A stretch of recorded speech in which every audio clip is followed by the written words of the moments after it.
This is the 2021 Toyota Sienna.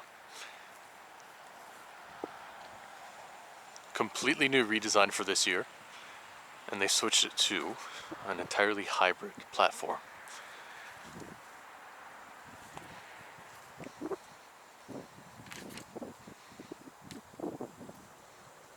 This is the XSE trim. Kick to open rear tailgate.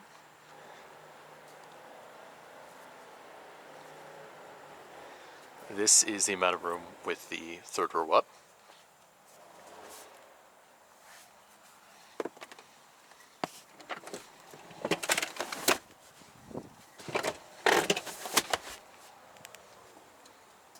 That's the amount of room with the third row down.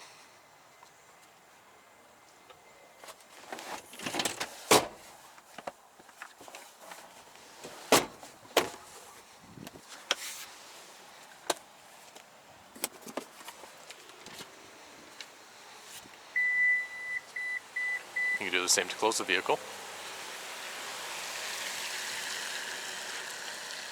Coolest thing on the van, my favorite though, is for the sliding doors. You have the same feature for kicking.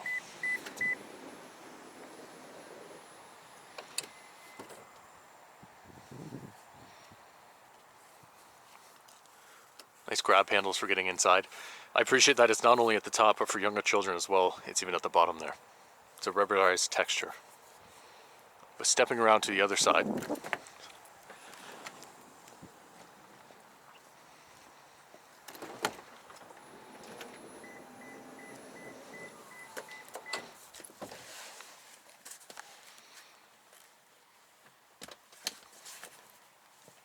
can slide pretty far back.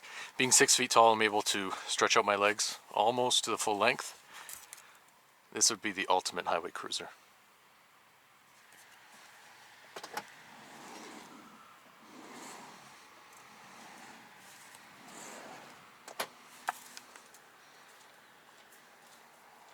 Cup holders on each side.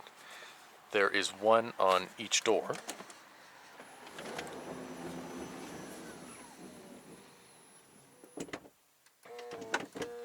Sunshades for the two passengers there. Two cup holders on each side in the rear. Let's take a look at the rear seat capacity as well.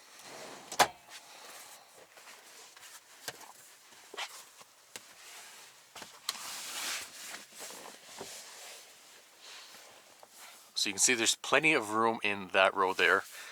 I'm a bit squished on this side, but if we are to slide it forward,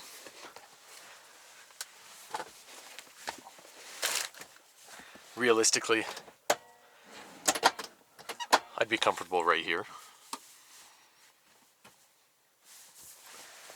And then in the second row,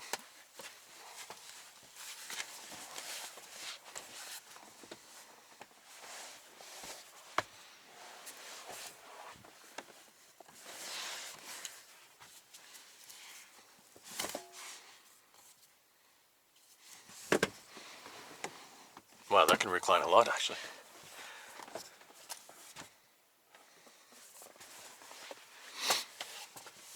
Two cup holders each side, two on the captain chairs, two on each side of the captain chairs and the doors, two right here, USB-C and USB charging ports.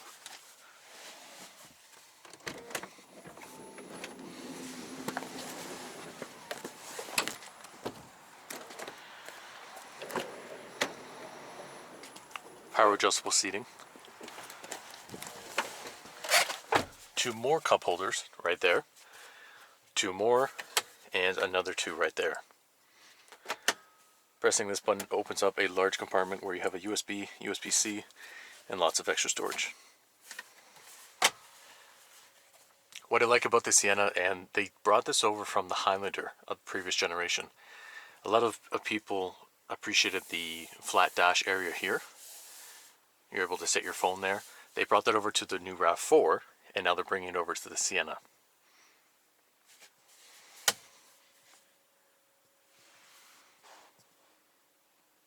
There's a power moonroof. In total, there are 18 cup holders. The touchscreen is 9 inches. Heated seats for both the driver and the passenger. And I appreciate that the HVAC system is all manually controlled. Right there you could hear the engine kick in because I had the HVAC system on. Let's hop into the driver's seat.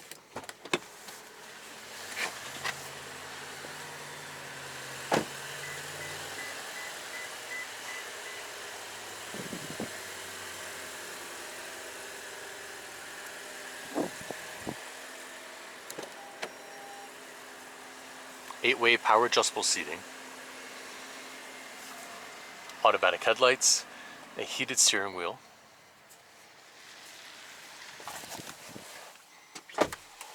and in this XSE is an 8-speaker system.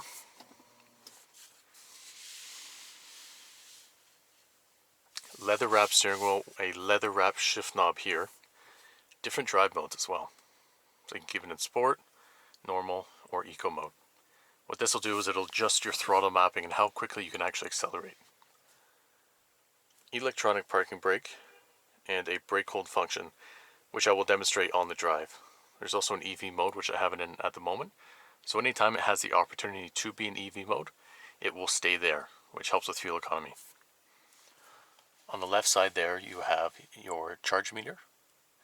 When it's in eco, that means that you're not pushing too hard on the accelerator. You're staying in good fuel consumption areas. And then when you're in power mode, it will have the engine kick in. Anytime it's in charge is typically when you're braking.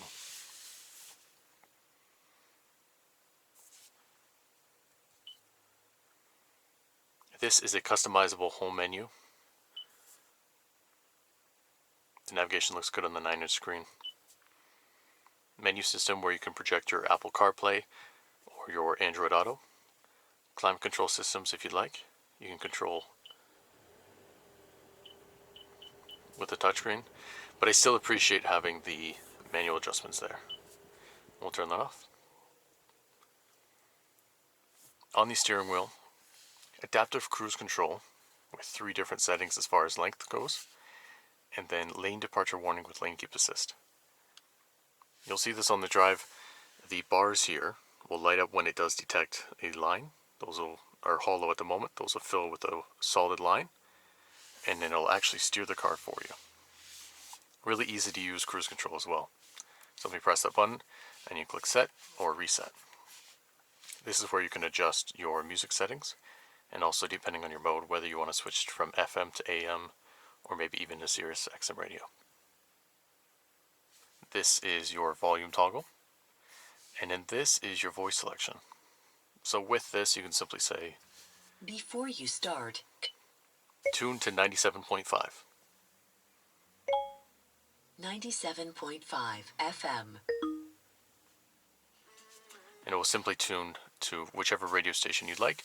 You can also toggle this with your Apple CarPlay to use with Siri to contact certain contacts, or if you simply have your phone hooked up with Bluetooth, you can initiate it this way as well. This limits any distractions that you have. But let's go take a look at the LE trim. I want to compare the leather seating that we have here with the 2 different tones compared to what we have in the LE.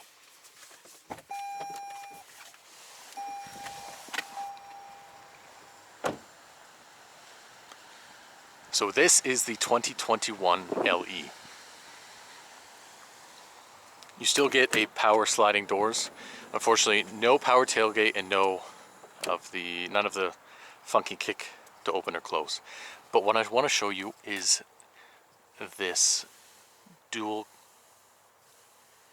So it's a dual tone, but also a dual fabric. You have almost what you would find traditionally as far as cloth seats, but this is nice. I appreciate having the 2-tone there. But again, nice grab handles. This will be the 8-seater, whereas the XSE is a 7-seat. Still plenty of room. Even as an adult, I wouldn't mind being in the second row, and I also wouldn't feel claustrophobic.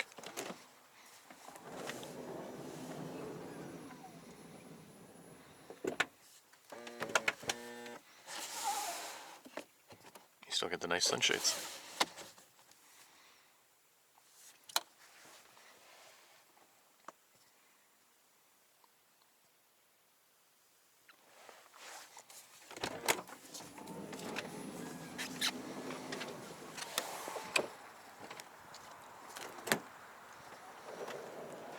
With all new Toyota models, you get Toyota Safety Sense. So this includes your blind spot monitoring, the pre-collision system, adaptive cruise control, lane departure warning,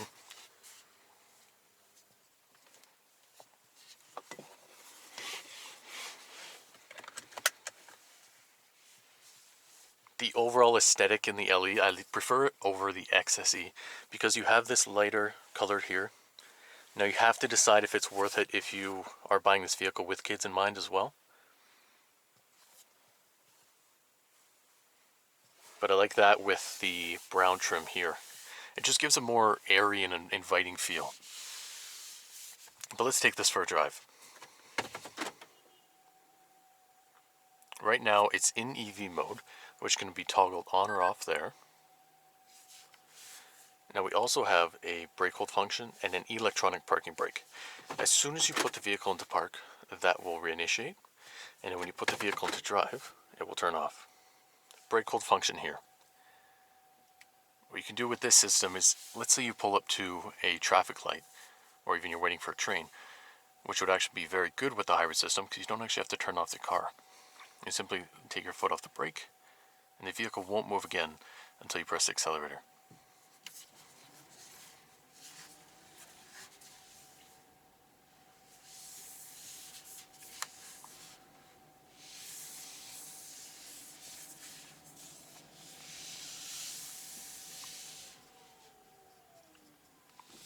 This vehicle is located at North London Toyota. The address is 1515 Rob Panzer Drive, and the phone number is 519-451-3880. So if you would like to test drive this Sienna, the LE, the XSE, or any of their upcoming trim levels, please give them a call.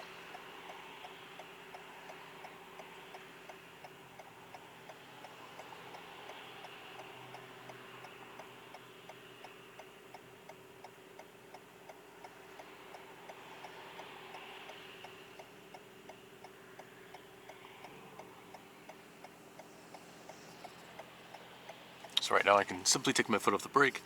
The brake hold function keeps it in place. When it's safe to do so, we can take off.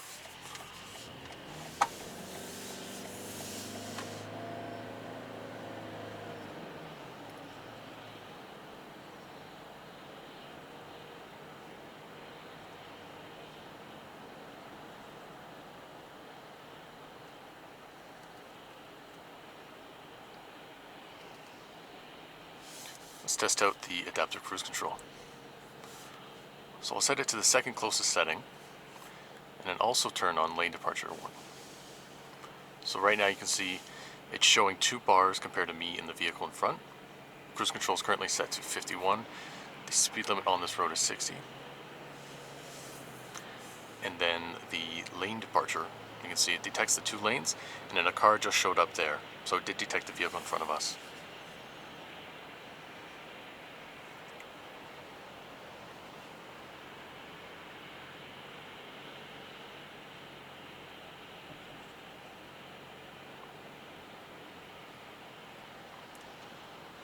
And it is steering for us. And right now it's also braking for us. I'm not pressing anything.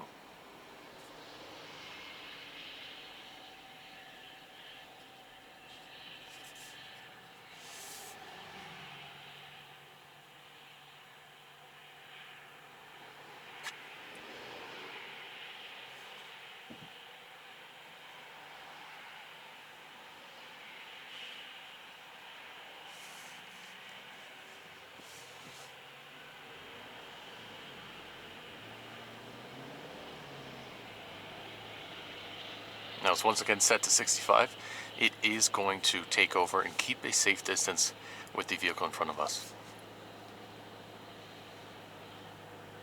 Point of reference, current speed is 55 kilometers per hour, even with the cruise control set to 65.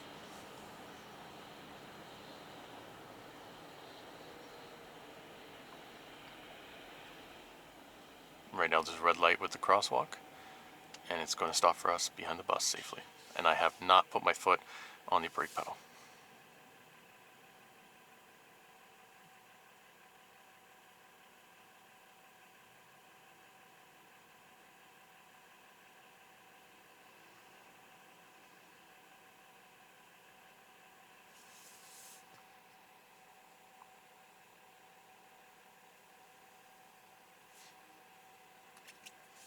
Right now to reinitiate, I simply put my foot back on the gas and it restarts to its previous position.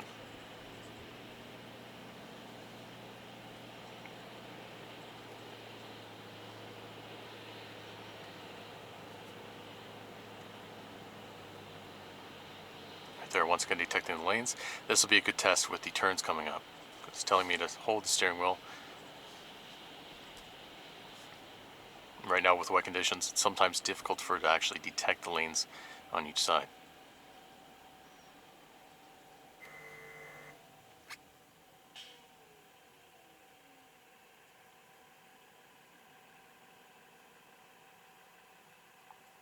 I still have not touched the brake.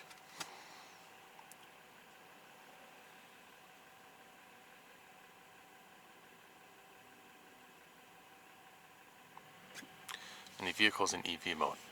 Now let's turn off adaptive cruise control and lane departure warning. Let's put this into sport mode and see how well it handles.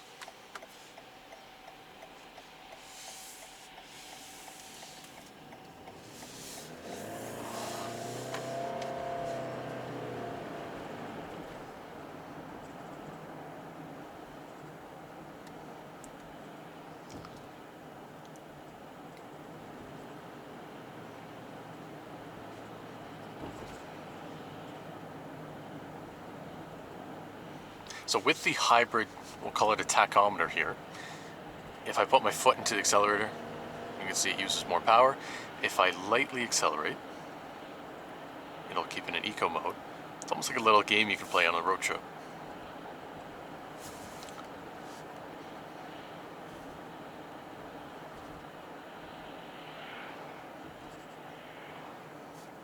I'm going to hold OK and reset it, resetting the fuel consumption rating. We're going to see what the average is going to be on our way back to the dealership. Put us back into EV mode there. Pardon me, Eco Drive mode. And it's also in EV mode, so anytime it can, it will keep the engine off.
Right there, it gave a quick vibration, just to let me know that it felt that I was veering off too much in the lane and that I was potentially distracted.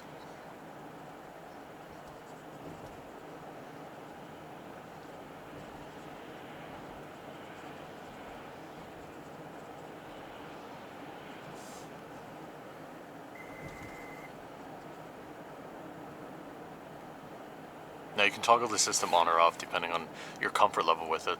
The reason that it keeps vibrating is because the lines here on the side are a bit faded, so sometimes it has difficulty actually detecting that. We'll turn that off for the moment.